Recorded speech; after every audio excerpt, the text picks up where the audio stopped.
इस वीडियो में हम लोग बात करेंगे सेक्स डिटर्मिनेशन की। सेक्स डिटर्मिनेशन क्या होता है?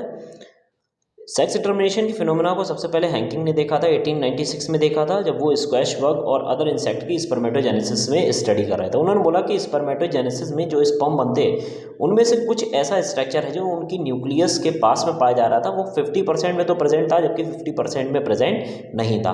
उन्होंने उस न्यूक्लियर स्ट्रक्चर को नाम दे दिया एक्स बॉडी।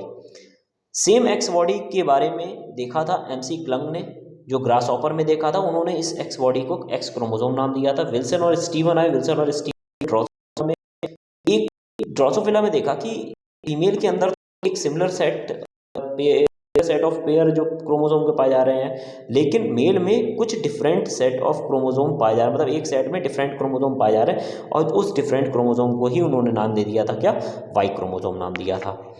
अगर हम बात करते हैं मेथड ऑफ सेक्स डिटर्मिनेशन की, तो सेक्स डिटर्मिनेशन के कई सारे मेथड्स होते हैं। उनमें सबसे पहले सेक्स क्रोमोसोम के आधार पर किस तरीके से सेक्स को डिटरमाइन करते हैं। तो उन्होंने बोला सबसे पहली कंडीशन है जिसमें एक्स वाई मेल होता है और एक्स एक्स फीमेल होता है। ये कंडीशन किस में देखने को मिलती है? फिशेज है, एम्फीबियन है, रेप्टाइल्स है और मेमल्स है। इन सभी में क्या देखने को मिलता है कि जो मेल होते हैं उनके अंदर एक्स वाई क्रोमोसोम होता है। क्योंकि वाई क्रोमोसोम प्रेजेंट होने के कारण ये वाई क्रोमोसोम ही मेलनेस के करेक्टर को बताता है, और जिसमें दो गैमेट्स बनते हैं, एक एक्स बनता है गैमेट और एक वाई बनता है। जब ये दोनों एक्स वाई अलग अलग होंगे तो एक गैमेट के अंदर जाएगा एक्स और दूसरे गैमेट के अंदर जाएगा वाई। तो क्योंकि दो गैमेट्स बन रहे हैं इसीलिए कैसे हैं? हेट्रोगैमेटिक है। ऐसा स्पर्म जिसके अंदर एक्स और वाई दोनों स्पर्म पाए जाते हैं, मतलब दोनों ही क्रोमोसोम पाए जाते हैं, उनको हम लोग बोलते हैं एंड्रोस्पर्म। जिसके अंदर एक पाया जा रहा हो तो उसको हम लोग बोलते हैं जिम्नोस्पर्म, गाइनोस्पर्म। नेक्स्ट है एक्स एक्स जीरो मेल और एक्स एक्स फीमेल। ये कंडीशन हम लोगों को देखने को मिलती है बग, ग्रासहॉपर और लोकस्ट में। जहां पर वाई क्रोमोसोम एब्सेंट होता है वहाँ पर जीरो आ जाता है, जिसको हम लोग बोलते हैं, वहाँ पर भी सेम उसी तरीके से हेट्रोगैमेटिक कंडीशन पाई जाती है। दो टाइप के स्पर्म बनेंगे, एक में एक्स होगा और एक में एक्स नहीं होगा। फीमेल कैसी होगी? होमोगैमेटिक होगी, जिसमें केवल और केवल एक टाइप का एग पाया जाएगा। तो ये कंडीशन हमको किसमें देखने को मिलती है? बग है, ग्रासहॉपर है और लोकस्ट में देखने को मिलती है। ये दोनों ही जो है सेक्स डिटर्मिनेशन कौन से बेसिस पर हो रहा है? सेक्स क्रोमोसोम पर। नेक्स्ट है Z Z male and Z W female. देखिए जेड जेड मेल, इसके मतलब कि यहाँ पर जो क्रोमोसोम्स हैं वो होमोगैमेटिक है किसमें? मेल में, और हेट्रोगैमेटिक है किसमें? फीमेल में। ये कंडीशन आपको देखने को मिलती है बर्ड्स, चिक और फाउल में देखने को मिलती है। जहाँ पर मेल होमोगैमेटिक होता है, मीन्स सिमिलर टाइप के स्पर्म बनाएगा, मतलब एक में पहले में भी जेड जाएगा और दूसरे में भी जेड जाएगा गैमेट में। लेकिन फीमेल के एक में जेड जाएगा तो एक में कहाँ क्या जाएगा? डब्ल्यू जाएगा।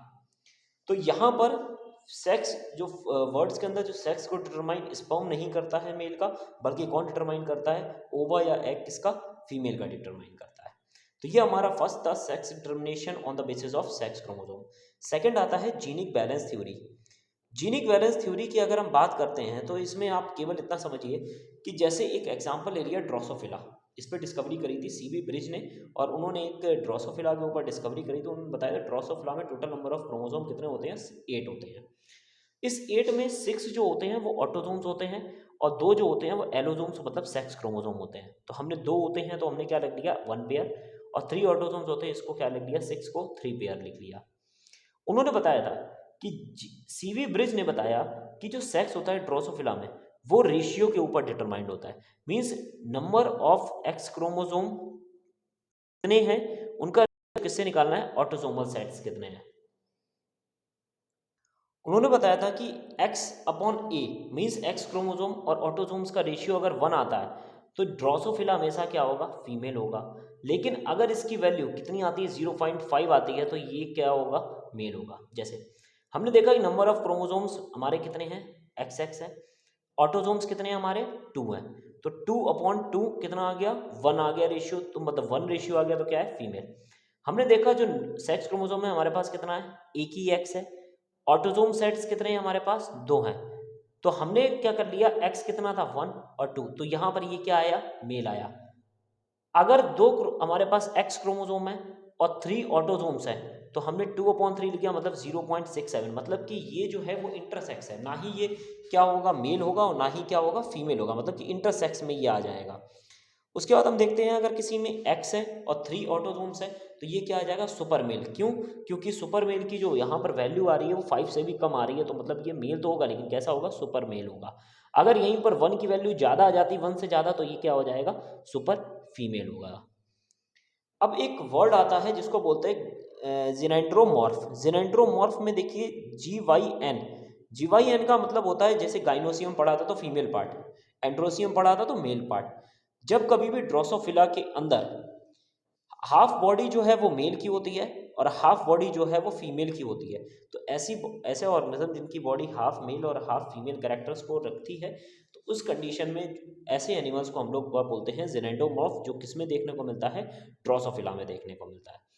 उसके जब हम देखते हैं कि जब ये 2 सेल्ड प्रोएम्ब्रियो में होता है तो एक सेल में 0.5 इसका रेशियो होता है और एक सेल में कितना होता है, 1.0 रेशियो होता है। और आपको पता है 0.5 है तो मेलनेस को आएगा और 0.1 है तो किसको आएगा, फीमेल को आएगा। नेक्स्ट है on the basis of ploidy. Ploidy के बेसिस पर कैसे पता लगाया जा सकता है कि किस तरीके का आपका मेल है कि फीमेल। तो ये जो प्लॉइडी कंडीशन है ये आपको हाइमेनोप्टेरा में देखने को मिलती है। हाइमेनोप्टेरा मतलब कि ऐसे एनिमल्स जो कौन कौन से हों कुछ ऑर्डर में कौन कौन से आते हैं, हनी बी आ गया, वॉस्प आ गया, आंट, ये सारे सोशल इंसेक्ट होते हैं। इन सभी के अंदर आपको क्या देखने को मिलता है, प्लॉइडी लेवल देखने को मिलता है। अब प्लॉइडी लेवल कैसे, जैसे हमने देखा कि हनी बी हमने ले लिया, हनी बी के मेल को हम लोग क्या बोलते हैं, ड्रोन्स। इसके अंदर हैप्लॉइड सेट ऑफ क्रोमोसोम्स है, जबकि जो फीमेल होता है इसके अंदर कितने सेट ऑफ क्रोमोसोम है, डिप्लॉइड। तो हमने देख लिया प्लॉइडी लेवल में अगर डिप्लॉइड है तो फीमेल है, और प्लॉइडी लेवल में अगर हैप्लॉइड है, सिंगल सेट है, तो ये क्या है, मेल है। मेल के अंदर 16 क्रोमोसोम है। ये मेल माइटोसिस के प्रोसेस के द्वारा क्या बना देगा, स्पर्म बनाएगा। और माइटोसिस में आपको पता होता है इक्विवेलेंट डिवीजन होता है, मतलब 16 है तो 16 ही स्पर्म में पहुंचेंगे। फीमेल के अंदर मियोसिस डिवीजन होगा और मियोसिस डिवीजन होने के बाद में हाफ नंबर ऑफ क्रोमोसोम हो जाएंगे। आधे एग जो हैं वो फर्टिलाइज्ड हो जाएंगे किससे, स्पर्म से, तो क्या बन जाएगा, जाइगोट बन जाएगा। और आधे एग जो हैं वो कैसे रहेंगे, अनफर्टिलाइज। जो एग अनफर्टिलाइज रहे वो आगे चल के वापस क्या बनाएंगे, मेल बनाएंगे या फिर क्या बनाएंगे, ड्रोन बनाएंगे। जो जाइगोट बने उनसे आगे चल के क्या बना, लार्वा बना हनी बी का। हनी बी के लार्वे को अगर रॉयल जेली मिल गई तो ये क्वीन में कन्वर्ट होगी और यही क्वीन आगे चल के क्या बनाएगी, वही फीमेल आगे चल के क्या देगी, फिर से एग देगी। जबकि अदर जो फीमेल्स हैं वो किस तरह वर्क करेंगी, वर्कर की तरह वर्क करेंगी। तो ये प्लॉइडी लेवल हमको किसने देखने को मिलता है, हनी बी के केस में देखने को मिलता है। हनी बी अगर नहीं आए तो हाइनोप्टेरा आएगा। On the basis of environmental factor, environment factor के आधार पर भी कहीं कहीं पर सेक्स डिटर्मिनेशन देखने को मिलता है। कहाँ कहाँ पर, बोनिलिया में। बोनिलिया एक इक्यूरॉइड वॉर्म है, उसके बाद में मैराइन वॉर्म बोल सकते हैं, उसके बाद में हम लोग को देखने को मिलता है क्रोकोडाइल या फिर एलिगेटर में, और देन देखने को मिलता है हमको टर्टल्स में। सबसे पहले एलिगेटर की बात करते हैं। अगर हम एलिगेटर की बात करें तो एलिगेटर को, अगर एलिगेटर का एग है, अगर उसको 30 डिग्री सेल्सियस से कम टेम्परेचर मिलता है तो उस एग से निकलने वाला जो होगा वो हमेशा फीमेल होगा। अगर 34 डिग्री सेल्सियस ज़्यादा मिलता है तो उस एग से निकलने वाला जो भी होगा वो क्या होगा, मेल होगा। सेम टर्टल में देखने को मिलता है, टेम्परेचर अगर 28 से कम है तो मेल होगा, और अगर एग को टेम्परेचर कितना मिल गया, 31 से डिग्री सेल्सियस एवं मिलता है, मीन्स 33 डिग्री सेल्सियस मिलता है, तो क्या होगा, फीमेल होगा। बोनिलिया एक वॉर्म है जिसमें यह बताया गया है कि जो फर्टिलाइज्ड एग होता है उसको पानी में रिलीज कर दिया जाता है। अगर पानी में रिलीज करने के बाद में वो किसी भी सतह से जुड़ जाते हैं तो बोनिलिया हमेशा फीमेल होगी, तो बोनिलिया क्या होगा, फीमेल वॉर्म होगी। लेकिन अगर वो फीमेल के साथ में अटैच्ड हो जाते हैं उसके यूट्रस से, तो वो हमेशा किस में डेवलप करेगा, मेल में डेवलप करेगा। ये किसका एग्जाम्पल है, on the basis of environmental factor, जो एनसीईआरटी में आपका दे के रखा हुआ है। इसके बाद हम देखते हैं नेक्स्ट जो होता है on the basis of fertilization. Fertilization के बेसिस पर 3 तरह का आप सेक्स डिटर्मिनेशन देख सकते हैं, प्रोगैमिक, सिनगैमिक और एपिगैमिक। ये वर्ड्स जो हैं वो ध्यान रखिएगा, हो सकता है ये डायरेक्ट वर्ड्स आ जाएं। प्रोगैमिक का मतलब होता है सेक्स डिटर्मिनेशन बिफोर फर्टिलाइजेशन किया जाता है, तो ये प्रोगैमिक कंडीशन है। सेक्स डिटर्मिनेशन ड्यूरिंग फर्टिलाइजेशन होता है, सिनगैमिक कंडीशन है। और अगर सेक्स डिटर्मिनेशन फर्टिलाइजेशन के बाद में किया जाता है तो एपिगैमिक। फर्टिलाइजेशन के आप पहले ही अभी देखा था बोनिलिया में हो रहा है, तो ये हमारा किसका एग्जाम्पल होता है, बोनिलिया का।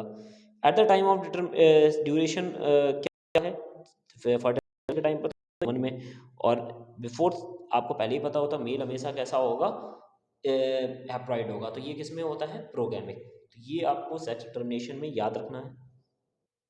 सेक्स डिटर्मिनेशन में एक लास्ट टॉपिक आता है जिसको हम लोग बोलते हैं बार बॉडी। बार बॉडी एक साइंटिस्ट थे एमएल बार और वर्टरम।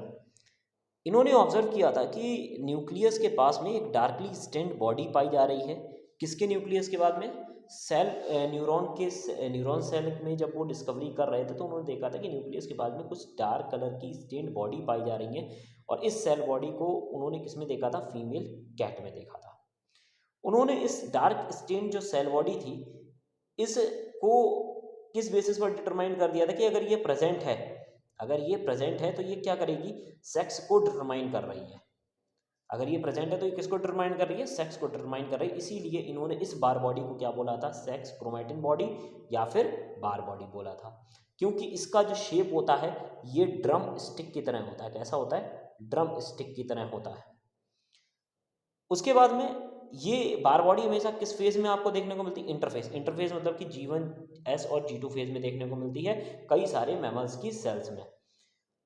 अब बार बॉडी कितनी होती हैं, तो बार बॉडी हर एक ऑर्गेनिज्म में जितने भी एक्स क्रोमोसोम हो उनसे एक कमी देखने को मिलती है। अगर हम बात करते हैं नॉर्मल फीमेल्स में, अगर ह्यूमन में, तो ह्यूमन फीमेल में XX 2 क्रोमोसोम होते हैं, तो 2 में से 1 घटा दो तो कितनी बार बॉडी देखने को मिली, 1।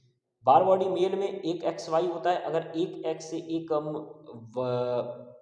माइनस कर दें 1 तो कितना आएगा, 0। तो ह्यूमन के मेल के अंदर कोई भी बार बॉडी देखने को नहीं मिलती है, और जबकि फीमेल में एक बार बॉडी देखने को मिलती है। इसी का यूज़, अगर हम बार बॉडी का यूज़ देखें, बार बॉडी को यूज़ किस जगह पे किया जाता है, चाहे फॉरेंसिक डिपार्टमेंट हो, इंटरनेशनल स्पोर्ट्स में जेंडर जानने के लिए हो, या फिर अमीनोसिंथेसिस। अमीनोसिंथेसिस मतलब एमनियोटिक फ्लूइड की हेल्प से ये जानना कि जो प्रेग्नेंट वुमेन है उसके वो मेल दे रही है या फीमेल। तो इसको एग्जामिन करने के लिए भी हम लोग किसका यूज़ करते हैं, बार बॉडी का यूज़ करते हैं।